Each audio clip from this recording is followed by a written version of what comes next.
Merci, Monsieur Cubert-Affont. Pour le groupe socialiste, la parole est à Madame la présidente Valérie Rabault. Oui, merci, Monsieur le Président. Monsieur le ministre, vous voyez, dans votre réponse, il y a au moins deux sujets qui n'ont pas été traités. Il y en a peut-être d'autres, mais en tout cas, il y en a deux. Vous dites que vous voulez apporter un soutien aux populations. Je vous reprends vos mots.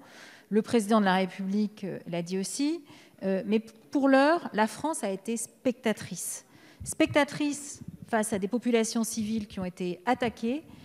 Et je pense que dans la tradition française, il y a peut-être eu d'autres cas dans notre histoire, mais là, on est aux portes de l'Europe. La France fait partie des accords de Minsk, des 3 pays, et c'est, dans le fond, l'un des pays qui a été spectateur de ce qui s'est passé au Haut-Karabakh. Ça, c'est la première question. La deuxième qui nous pose question en termes de matière de politique étrangère, c'est que vous revendiquez la neutralité.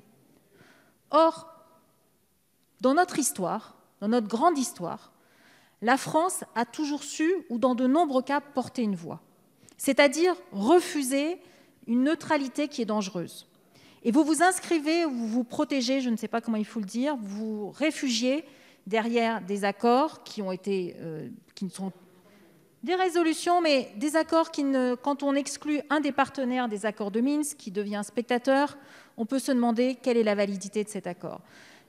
Pour nous, la neutralité ne peut pas être, lorsqu'on concerne un territoire aux portes de l'Europe, ne peut pas être une politique étrangère. En tout cas, nous sommes en profond, majoritairement dans le groupe, nous sommes en profond désaccord avec ce point-là.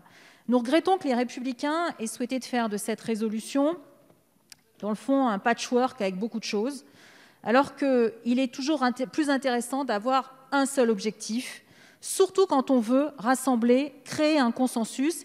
Et je pense que le Haut-Karabakh et les Arméniens auraient mérité qu'il y ait un large consensus, que vous n'aurez sans doute pas, mes chers collègues du groupe des Républicains, parce que vous avez souhaité, dans cette résolution, proposer d'autres objectifs.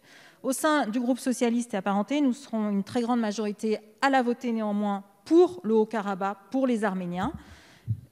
Nous aurons sans doute quelques abstentions et peut-être d'autres votes. Mais majoritairement, nous voterons cette résolution. Merci beaucoup, Madame la Présidente.